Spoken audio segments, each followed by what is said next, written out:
it's funny, I think if you ask my teachers and looked at my report cards at school, focus and concentration wasn't quite high in the list, that's for sure. But when I sat in a cart or sat in a car, I never really had too much problem with that. I think you've got to be fit physically, because if you're physically fit, then your brain doesn't have to think about that. It's a done deal. You've got to be in a position where you drive naturally. You're not having to think about the car, because you can predict what the car is going to do. You're not responding to it, you're telling it what it's going to do.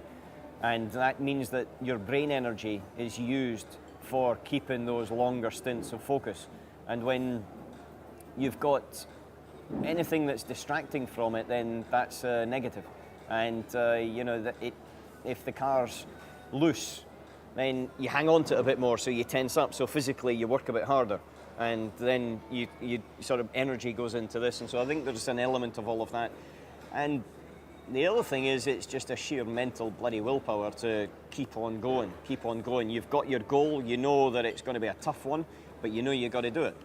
You know, it's a bit like people that do extreme sports or run the Ironman. You know, they can't honestly say it's a lot of fun.